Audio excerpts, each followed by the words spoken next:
El testigo viviente. El título de hoy es Principios malvados, no hombres malvados, escrito por George W. Ryan. Vivió de 1859 a 1938. Se convirtió en adventista del séptimo día en 1886 como resultado de sus esfuerzos por convencer a su hermana del error al convertirse en adventista. Él había venido de Pensilvania a California para este propósito y se quedó allí para enseñar en la escuela pública. 5 meses después de convertirse en adventista, se le pidió que enseñara en la Universidad de Hillsborough. El profesor Ryan es mejor conocido como profesor de inglés universitario.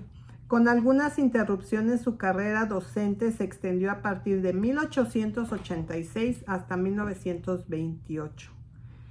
En el colegio del Pacific Union College y la Universidad de Walla Walla, los años no docentes se dedicaron al servicio pastoral en San Francisco y en Portland, Oregon. De 1928 a 1932 fue pastor de la iglesia de Berkeley, California. Escribió muchos artículos para Señales de los Tiempos y otros artículos sobre temas doctrinales y devocionales. Muchos estudiantes de las escuelas adventistas hace unas décadas recordarán su libro de texto Essentials of English, y también escribió El espíritu del mundo y una vida futura. Señales de los Tiempos, 21 de mayo de 1912. La historia no atestigua nada más plenamente que el extraño hecho de que no pocas veces algunos de los mejores hombres abrazan y defienden principios activos perniciosos en su trabajo. Destacado entre estos principios viciosos que han tenido y todavía tienen, algunos de los más virtuosos de los hombres para sus patrocinadores y defensores, es el de la aplicación de dogmas religiosos por penas y penas civiles. Se ha dicho que la vida humana está repleta de paradojas y seguramente una de las más inescrutables es que muy a menudo muy bien los hombres se identifican con muy malas causas. Por tanto, es urgentemente importante recordar que aquellos quien, de acuerdo con las enseñanzas del Nuevo Testamento y con el genio de la Constitución estadounidense, antagonizan los esfuerzos de hombres descarriados para promover la legislación religiosa, no son de ninguna manera hostiles a esos hombres, sino a los no cristianos y principios descorteses que defienden. De ahí que los de nosotros que amamos y trabajamos por la libertad religiosa y civil no estamos guerreando contra los hombres, sino contra una peligrosa y por lo tanto perniciosa propaganda. Un notable ejemplo pagano. Uno de los emperadores más rectos y ejemplares que la antigua Roma que alguna vez tuvo fue Marco Aurelio. Sus estudios y sus escritos le valieron el título de filósofo. Su famoso trabajo literario, Meditaciones, respira los sentimientos mejores y más elevados de devoción y benevolencia, y hace el acercamiento más cerca al espíritu del cristianismo de toda la literatura de la antigüedad pagana. Él personalmente no procesó algunas empresas benevolentes, pero algunas de las guerras de su reinado trajeron tras ellas una serie de terribles calamidades. La gente supersticiosa creía que era el culto cristiano que había invocado sobre la nación la ira de los dioses. En consecuencia, Aurelius concedió una de las más crueles y sangrientas persecuciones contra los cristianos que se puede encontrar en los anales del martirio cristiano. Los famosos obispos cristianos Justín, Mártir y Policarpo estaban entre las víctimas de la guerra judicial al por mayor de esa buena masacre del emperador. Un ejemplo católico. Mary Tudor, la reina católica de Inglaterra de 1553 a 1558, Fue escrupulosamente quisquillosa en la observancia de todos los ritos de su fe. Ella no podría haber sido más rígidamente regular en su comer y dormir de lo que estaba en escuchar la misa, el culto a la Virgen y la asistencia a la confesión. Sin embargo, durante su reinado de solo 5 años, más de 300 hombres, mujeres e incluso niños fueron quemados hasta la muerte por ninguna otra ofensa que la que fueron por virtud de conciencia protestante.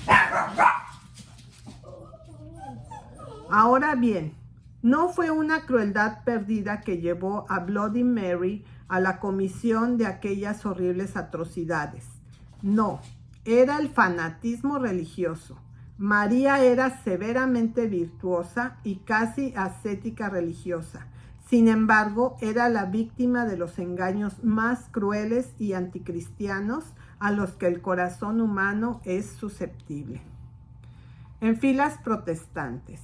La historia no ofrece ningún ejemplo de un hombre religioso más austero que Juan Calvino. Su nombre ha llegado hasta nosotros como sinónimo de virtud robusta y piedad viril.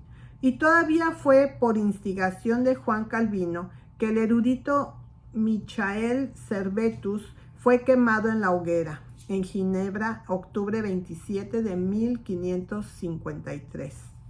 La ofensa en expiación de la cual Servetus se vio obligado a dar su vida fue su desacuerdo con Calvino en cuanto a la naturaleza de la Trinidad.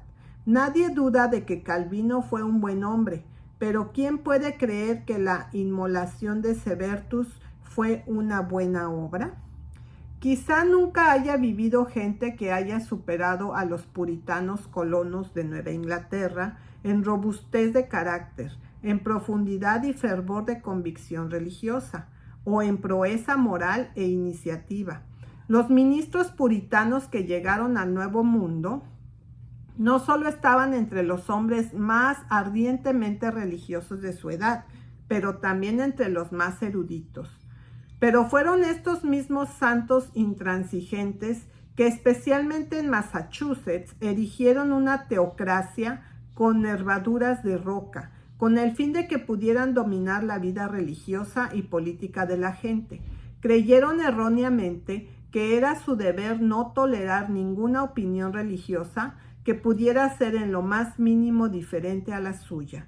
Las personas que tenían opiniones diferentes eran consideradas hostiles al orden religioso político establecido y fueron en consecuencia prontamente castigadas con destierro de la colonia.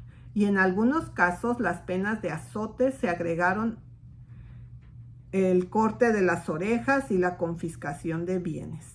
La ciudadanía no solo se basaba en la membresía de la iglesia, pero la Biblia era el único libro de leyes reconocido por los tribunales controlados por sacerdotes. Como los ministros fueron sometidos a los intérpretes infalibles de la Biblia, todos los transgresores de su interpretación fueron juzgados, no solo como pecadores, sino criminales, y sus delitos iban desde los que vestían pelo largo a los que se dedicaban a la brujería y la hechicería. Todos conocemos el rigor despiadado con el que Anna Hutchinson fue desterrada a las salvajes tierras de Rhode Island, simplemente porque ella alegó que los ministros regulares y sus seguidores estaban bajo un pacto de obras, mientras ella y sus seguidores estaban bajo un pacto de gracia. Un ejemplo de la Biblia antes de su conversión a la causa y la fe de Cristo. El apóstol Pablo era un ferviente devoto de la anticristiana teoría de la religión impuesta por la ley. Fue con todo un inquisidor entusiasmado que se dedicó al negocio de perseguir los seguidores del despreciado Nazareno. Él era conspicuo entre los que derramaron la sangre del primer mártir cristiano. En el orgullo de su corazón fariseo, concebía la idea de invertir la máxima del Jesús crucificado y entrar en todo el mundo y suprimir el evangelio en toda criatura. Sabemos cuán implacablemente persiguió su cruel e inhumana misión.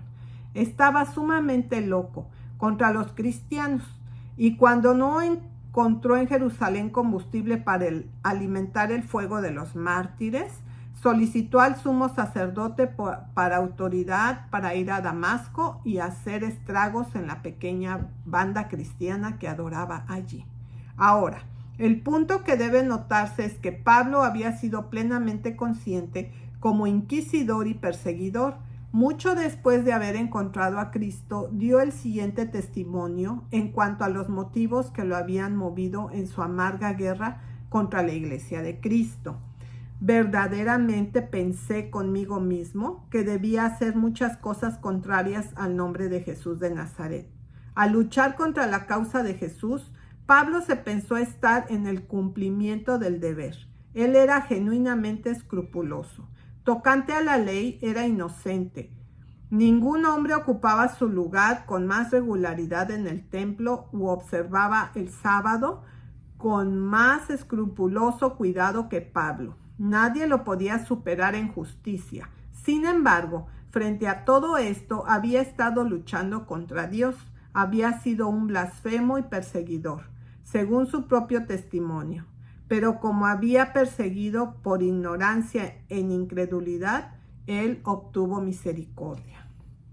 El verdadero principio. Sin embargo, fue nuestro Señor, el fundador y fuente de nuestra santa religión, que declaró inequívocamente: si algún hombre oye mis palabras y no cree, no lo juzgo, porque yo no vine para juzgar al mundo, sino para salvar al mundo. Dijo: yo, si fuere levantado sobre la cruz, atraeré a todos los hombres hacia mí. Él no coaccionaría ni conduciría a los hombres a Dios, sino por el irresistible cortejo de su amor, expresado en la tragedia del Calvario. Atraería a los pecadores a sí mismo, la fuente de purificación. De ahí que aquellos de nosotros que trabajamos y luchamos por la completa separación de religión y política, por el principio de que la creencia de la religión y la práctica de esta son asuntos que conciernen solo al individuo y a su Dios, no están en modo alguno antagonizando a los hombres, sino sus principios hostiles a todo el tenor de la fe cristiana, como se enuncia en las cristianas escrituras.